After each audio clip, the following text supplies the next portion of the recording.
Hello friends, MP परीक्षा के YouTube channel में आपका स्वागत है। दोस्तों, आज बात करने जा रहे हैं उज्जैन संभाग के एक महत्वपूर्ण जिले के बारे में जिसका नाम है नीमच। दोस्तों, स्पेशली ये जिला मुझे भी बहुत पसंद है, इसीलिए मैंने आपके लिए ये जिला स्पेशल सेगमेंट के हिसाब से मैं लेके आया हूँ। छोटा सा है पर बड़ा ही महत्व रखता है अपने आप में। दोस्तों, क्यों? क्योंकि हम मालवा सभ्यता से थोड़े से जुड़े हुए, मेरा जो क्षेत्र है वो मालवा में पड़ता है, इसीलिए ठीक है। और ये एक ऐसा क्षेत्र है जहाँ पे दो संस्कृतियों का जोड़ होता है, जैसे कि मालवा और राजस्थान। यस दोस्तों, नीमच को आप कभी मैप में देखेंगे, जैसे कि इस मैप में देखेंगे तो आपको दिखाई देगा कि नीमच जो है वो आपके राजस्थान से बहुत ही बड़ी सीमा बनाता है। उसके बाद में मंदसौर से सीमा बनाता है, मतलब मध्य प्रदेश के जिलों से सीमा बनाता है। मध्य प्रदेश का एक ही जिला इससे लगता है, पूरी तरीके से ये राजस्थान में ही है। तो दोस्तों देखिए, जो मंदसौर है, रतलाम है, नीमच है, यहाँ पर गाढ़ी राजस्थानी संस्कृति की छाप आपको देखने को मिल सकती है और यही छाप मुझे बहुत पसंद है। 2 से 3 बार मैं नीमच की यात्रा पे जा चुका हूँ, बड़ा ही अच्छा लगता है। यहाँ पे अलग ही एटमॉस्फेयर है, मिट्टी पीली सी दिखाई देने लग जाती है, ठीक है। बट जो खेती हर किसान की हल्की काली मिट्टी भी यहाँ पे है। तो कुछ बात कर लेते हैं हम लोग नीमच के बारे में। तो नीमच की इमेज आपको ये दिख रही होगी। इस इमेज में आपको क्लियर हो रहा होगा कि नीमच की जो आकृति है थोड़ी सी अलग है। वैसे इस आकृति को कई किताबों में हृदय आकार कहा गया है कि भैया जो नीमच है वो दिल के शेप का दिखाई देता है। अब आपके नजरिए से वो दिख रहा है तो ठीक है, नहीं दिख रहा है तो भी आप उसी नजरिए से देखें। क्यों? क्योंकि एग्जामिनर ने एक बार क्वेश्चन पूछ लिया है कि भैया हृदय के आकार का कौन सा जिला है, इनमें से कौन सा जिला जो है हृदय आकार का दिखाई देता है, ठीक है। इसके बाद में बात करते हैं दोस्तों इसके क्षेत्रफल की। तो इसका क्षेत्रफल क्या है? 3875 वर्ग किलोमीटर है, ठीक है। छोटा जिला है, 3875 किलोमीटर है। जनसंख्या की बात करें दोस्तों तो 8,26,063 है 2011 की जनगणना के अनुसार। उसके बाद में बात करें लिंगानुपात तो 959 है। कहीं कहीं किताबों में अलग है, कहीं कहीं किताबों में अलग है, किसी किसी में 49 या 54 भी दिया हुआ है, ठीक है। वहीं क्षेत्रफल में भी 4000 के आसपास में दिया हुआ है, तो हम ज्यादा उस पर विवाद नहीं करेंगे, आगे बढ़ते चलेंगे। मैं आपको ये चीजें बार बार नहीं बताऊंगा कि डाटा जो है वो कहीं डाटा आप ऑनलाइन भी देख सकते हैं, ऑफलाइन भी देख सकते हैं, कहीं से भी देखें। बुक्स में 19-20 आपको मिलता ही रहेगा क्योंकि ये एमपी है दोस्तों, ठीक है। हर किसी ने अपने नजरिए से देखा और अपने नजरिए से उन्होंने लिखा है, ठीक है। यहाँ की गवर्नमेंट की किताबों में भी डाटा बहुत गलत दिया हुआ है। मध्य प्रदेश ग्रंथ अकादमी की बुक में भी आपको बहुत सारे डाटा में मिस्टेक्स मिल सकती है। तो डाटा के ऊपर ज्यादा चर्चाएं ना करें, एक हम हमारी सोच तैयार करेंगे, ठीक है, और उस सोच के ऊपर अमल करेंगे, ठीक है। तो बाकी सारी चीजें जो हैं वो हम समझते जाएंगे। हमें हिस्ट्री और जो जो चीजें इंपॉर्टेंट है, मैं आखिरी में आपको ये रिकॉल जरूर करूंगा कि इस टॉपिक से ये क्वेश्चंस जो है वो ज्यादा पूछे जाते हैं, इस टॉपिक से रिलेटेड क्वेश्चंस आते हैं, ठीक है। तो स्टार्ट करते हैं। लिंगानुपात मैंने बताया, साक्षरता 71.81% है। राजस्थान की छाप पे दोस्तों पास में है तो थोड़ा बहुत वहां का असर दिख सकता है। लोकसभा जो है यहाँ पे कहाँ की लगती है? मंदसौर लगती है। और विधानसभा की बात करें दोस्तों तो विधानसभा है मनास, ठीक है, नीमच और सिंगोली, ठीक है। 3 विधानसभाएं हैं, मनास, नीमच और सिंगोली। आगे बात करें दोस्तों तो सीआरपीएफ की स्थापना या सीआरपीएफ का मुख्यालय कहां पर है? सीआरपीएफ का मुख्यालय है आपके नीमच में, ये ध्यान रखिएगा। 27 जुलाई 1939 को इसकी स्थापना हुई, ठीक है। पहले इसे क्राउन रिप्रेजेंटेटिव पुलिस फोर्स कहा जाता था। क्या कहा जाता? Crown representative police, CRPF। फिर बाद में इसका नाम क्या हो गया तत्कालीन समय में? उस समय के गृह मंत्री कौन थे और उन्होंने सीआरपीएफ का नया नाम क्या रखा, ये आप मुझे कमेंट में बताएंगे, ठीक है। जिन्होंने इनका नाम चेंज करा उनका नाम बताना आपको दोस्तों, ठीक है। दोस्तों सीआरपीएफ से रिलेटेड यहाँ पे एक प्रसिद्ध इमारत है, ऑक्टर लोनी इमारत, ठीक है। इसको आप देख रहे हैं स्क्रीन पे। इस इमारत को वर्तमान समय में सीआरपीएफ के पास में ही रखा गया है। ये डेविड ऑक्टर लोनी ने बनाई थी और सीआरपीएफ के लिए ही बनाई थी। वर्तमान समय में ये सीआरपीएफ का भोजनालय है, ठीक है, कैंटीन है उनका। तो ये इमारत का जो फोटो है थोड़ा ध्यान रखिए। काम आएगा। बात करते हैं थोड़ा सा इसकी ज्योग्राफी से रिलेटेड। यहाँ पे हल्की काली मिट्टी पाई जाती है दोस्तों। इसी हल्की काली मिट्टी में अफीम की खेती की जाती है दोस्तों। मंदसौर नीमच अफीम के लिए भयंकर फेमस है, भयंकर ही मतलब भयंकर ही फेमस है ये, ठीक है, तो ये ध्यान रखिएगा।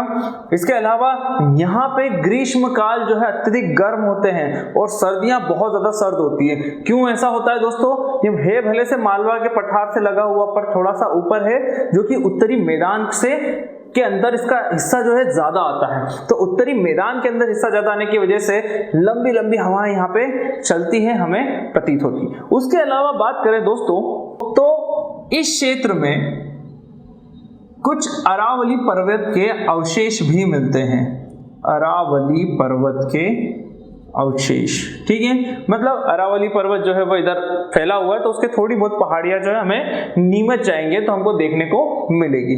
इसके बाद में यहाँ वर्षा जो होती है 50 से 75 सेंटीमीटर तक होती है, ठीक है दोस्तों।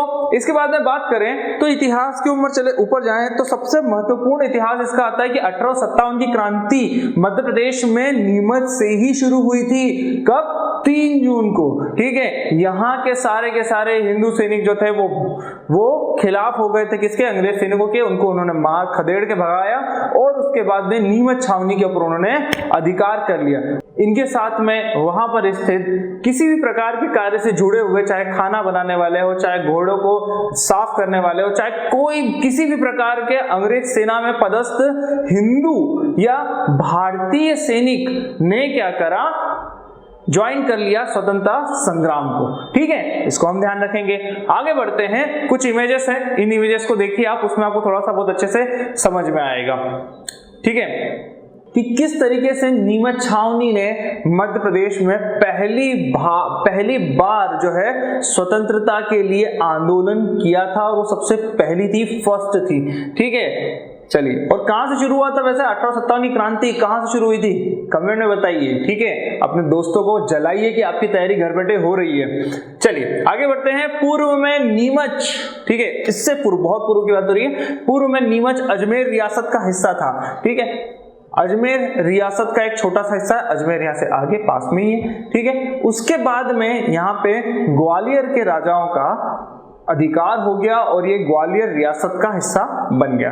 और ग्वालियर रियासत से, अब ग्वालियर जो थे, ग्वालियर रियासत मतलब ग्वालियर रियासत का अंग्रेजों के साथ में बहुत ही अच्छा संबंध था दोस्तों, तो उन्होंने क्या करा? छावनी के लिए नीमच अंग्रेजों को दे दिया, ठीक है। आगे बढ़ते हैं, थोड़े धार्मिक महत्व की बातें कर लेते हैं इस क्षेत्र की। तो धार्मिक महत्व में पहली बात आएगी दोस्तों, यहाँ पे है भादवा माता का मंदिर। क्या है? भादवा माता का मंदिर।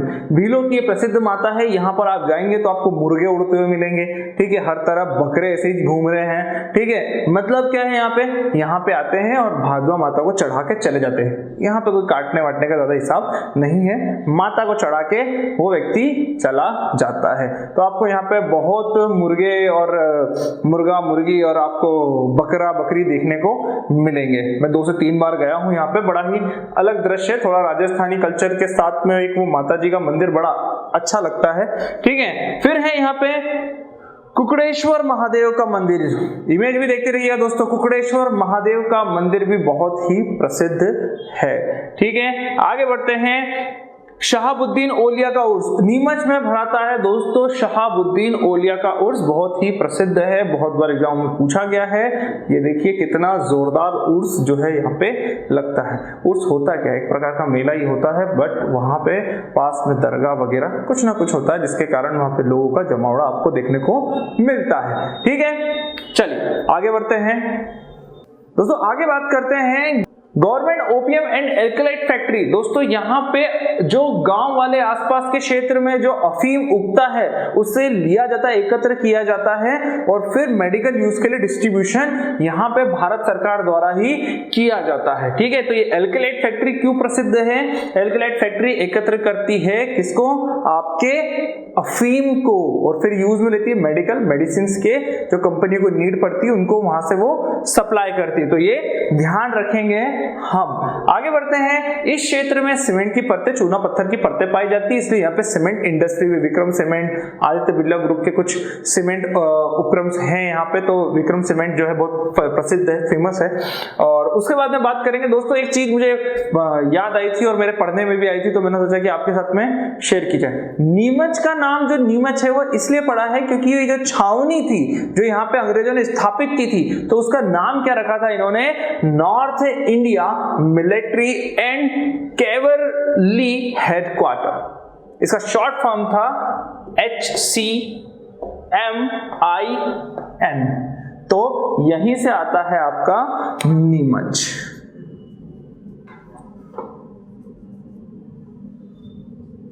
ठीक है, फिर जब आजाद हो गए, आजादी के बाद में भारत सरकार के वीर भारतीयों को उस नाम से किसी प्रकार की कोई समस्या नहीं हुई थी।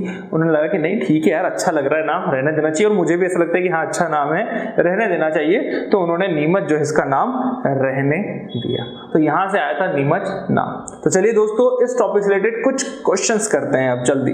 हाँ तो दोस्तों, पहला क्वेश्चन है आपके लिए, जल्दी आंसर दीजिएगा। कौन सी पर्वत श्रृंखला नीमच में पाई जाती है, विंध्याचल, सतपुड़ा, अरावली या गिरनार?